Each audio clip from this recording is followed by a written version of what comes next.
Good morning children, I am Dr. Ansina. Today we will see zygomatic bone. Zygomatic bones are present in the upper and lateral parts of face. Zygomatic bone is of great clinical importance due to its functional significance. It protects the globe of the eye, it gives origin to masseter muscle, it transmits part of the masticatory forces to cranium, it absorbs the force of an impact before it reaches the brain.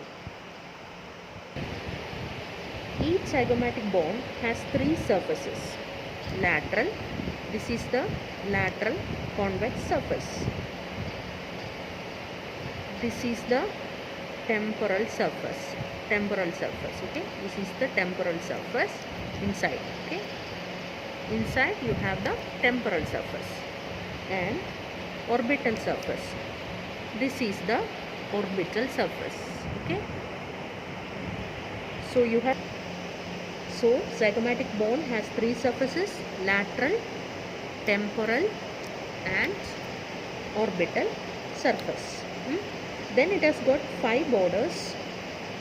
Okay, anterosuperior border, this is the anterosuperior border. Okay, this is the anterosuperior border. Anteroinferior border, this is the anteroinferior border. Posterosuperior border, this is the posterosuperior border. This one, okay, this one is the posterosuperior border. This is the posteroinferior border, and this one is the posteromedial border, which is seen medially. Okay, this is the posteromedial border. So you have got anterosuperior border, anteroinferior border, posterosuperior border, posteroinferior border and posteromedial border. This one. Okay, and you have got two processes for the zygomatic bone. This one is the frontal process. Okay, this one is the frontal process of the zygomatic bone, and this one is the temporal process of the zygomatic bone. Temporal process.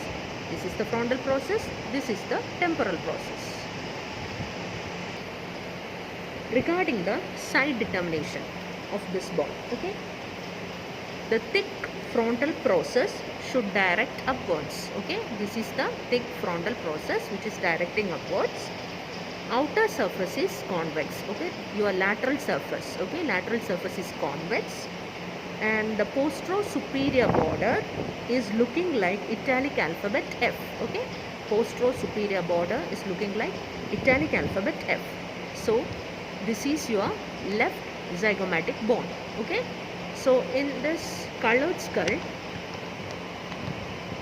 okay, in this colored skull you are seeing the left zygomatic bone here. Okay, left zygomatic bone. Okay, this is the thick frontal process.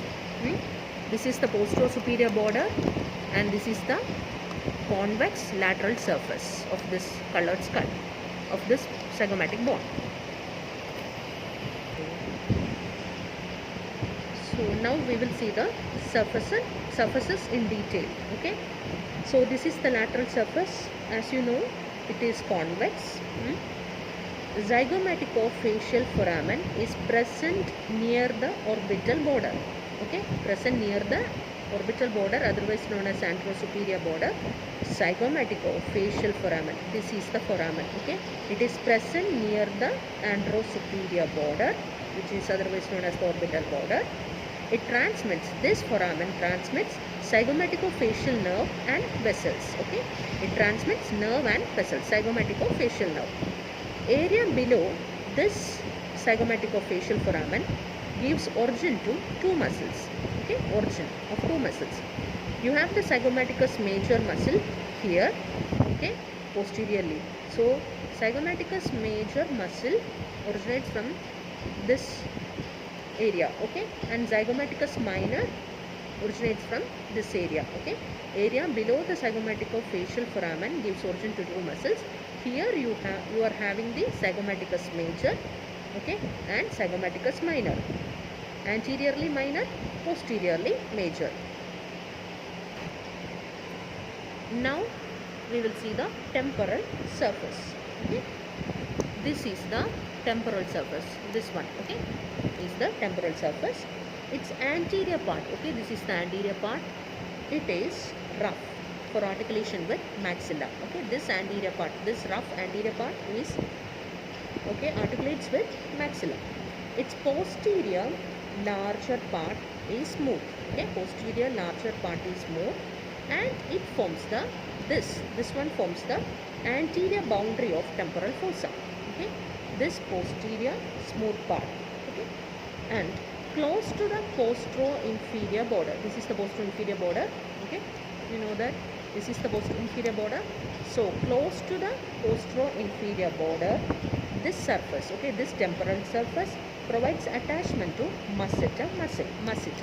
Okay, zygomatico-temporal foramen present on this surface, okay, transmits zygomatico-temporal nerve and vessels. Zygomatico-temporal. Okay, here in this side you are having the foramen known as zygomatico-facial foramen, which transmits zygomatico-facial nerve and vessels. But in this temporal surface you are having the zygomatico-temporal foramen, which transmit zygomatico-temporal nerve and vessels. Okay, in this colored skull, okay, this is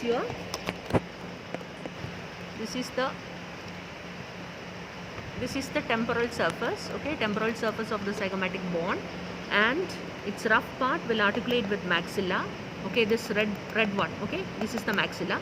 Its rough part will articulate with anterior rough part will articulate with maxilla here, and posterior smooth part, okay, posterior smooth part, okay, it is large and it forms the boundary. It forms the anterior boundary of temporal fossa. This is your temporal fossa, and this posterior larger smooth part will form the anterior boundary of temporal fossa.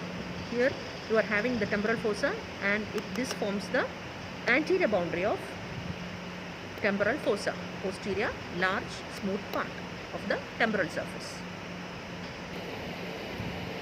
Now regarding the orbital surface, okay, it partly, this is the orbital surface, okay, this is the orbital surface. It partly contributes to the lateral wall, okay, and floor of the orbit. Okay, so in this colored skull, this is your zygomatic bone, left zygomatic bone. Here this is the orbital surface. Okay, this one is the orbital surface. It partly contributes to the lateral wall and floor of the orbit. Okay, as you can see here, this orbital surface possesses zygomatico-orbital foramina, which transmit zygomatico-temporal and zygomatico-facial nerves. Okay, nerves, zygomatico-temporal and zygomatico-facial nerves, and also it transmit zygomatic branches of lacrimal artery. Okay, zygomatic branches of lacrimal artery. Okay, now we will see the borders of the zygomatic bone. Okay, as you already know, this is the antero-superior border, this is the antero-inferior border. Antero-superior border, otherwise known as the orbital border, okay, this is the orbital border. It provides attachment to orbital septum. Okay, this one provides attachment to orbital septum. And regarding the antero-inferior border, it is also called as maxillary border. Okay, levator labii superioris arises partly from this border, okay, from this antero-inferior border near the orbital border. So levator labii superioris arises partly from this antero-inferior border near the orbital border. Okay, so this is the, in this colored skull, this is the antero-superior border. Okay, it is otherwise known as orbital border. It provides attachment to orbital septum. Here this is the antero-inferior border, otherwise known as maxillary border. Here this is the maxilla. Okay, now regarding the postero-superior border. Okay, this one is the postero-superior border. It is also called the temporal border. Okay, temporal border. Temporal fascia is attached to this border, temporal fascia. Now this is the postero-inferior border. Okay, masseter muscle originates from this border. Okay, masseter muscle, and this one is your posteromedial border. Okay, this is the posteromedial border. It articulates with greater wing of sphenoid above and maxilla below. Okay, this posteromedial border, it articulates with greater wing of sphenoid above and maxilla below. So in this colored skull, this is the postero-superior border of the zygomatic bone. Okay, temporal fascia is attached to this border, and inside you can see the posteromedial border. Okay, this is the posteromedial border. It articulates with greater wing of sphenoid above and maxilla below. Okay, so this is the posteromedial border. This is the greater wing of sphenoid, this green one. Okay, greater wing of sphenoid, and this red one is the maxilla. So posteromedial border articulates with greater wing of sphenoid above and maxilla below. This is the posteromedial border of the zygomatic bone. Now regarding the process, as you already know, you are having frontal process and temporal process. Okay, first we will see frontal process. This is the frontal process. It articulates with zygomatic process of frontal bone to form frontozygomatic suture superiorly, and it also, this process also articulate with greater wing of sphenoid bone posteriorly. Okay, in this colored skull, this is the frontal process. This articulates with zygomatic process of frontal bone. Okay, this is the frontal bone, and this is the zygomatic process of frontal bone. Okay, this, okay, articulates with zygomatic process of frontal bone to form the frontozygomatic suture. This suture is the frontozygomatic suture superiorly. Okay, and this frontal process also articulate with greater wing of sphenoid bone posteriorly. Okay, this is the greater wing of sphenoid bone posteriorly.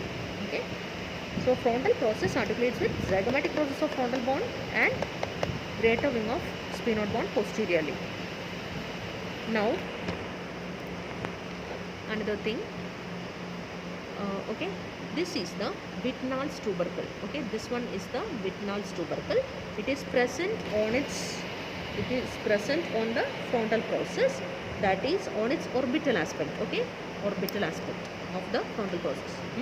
Wittnall's tubercle is present on its orbital aspect about 1 centimeter below the frontozygomatic suture. Here you can see the Wittnall's tubercle here, about 1 centimeter below the frontozygomatic suture. 1 centimeter below the frontozygomatic suture you are having the Wittnall's tubercle. Following structures are attached to this tubercle. Okay, this is the tubercle. Following structures are attached to this tubercle: lateral rectus check ligament, lateral palpebral ligament, Lockwood suspensory ligament of eyeball, and aponeurosis of levator palpebrae superioris. Okay, these are the 4 things which are structures which are attached to this Wittnall's tubercle. Okay, once again, lateral rectus check ligament, lateral palpebral ligament, Lockwood suspensory ligament of eyeball, and aponeurosis of levator palpebrae superioris are attached to this Wittnall's tubercle of the frontal process. Okay, now this is the temporal process of the zygomatic bone. It is directed backwards. This process is directed backwards. It articulates with zygomatic process of temporal bone. Okay, zygomatic process of temporal bone to complete the zygomatic arch. Okay, this temporal process of the zygomatic bone articulates with zygomatic process of temporal bone to complete zygomatic arch. In this colored skull, so this is the temporal process. Okay, this one is the temporal process. This is directed backwards, as you can see here. It articulates with zygomatic process of temporal bone. This is the temporal bone. Okay, zygomatic process. This one is the zygomatic process of temporal bone. So this temporal process of the zygomatic bone articulates with zygomatic process of temporal bone to complete the zygomatic arch. Here forms the zygomatic arch. its inferior margin, that is the temporal processes inferior margin and medial surface. Okay, medial surface provides attachment to masseter muscle. Okay, inferior surface and inferior margin and medial surface, okay, provides attachment to masseter muscle. That's all about zygomatic bone. Thank you.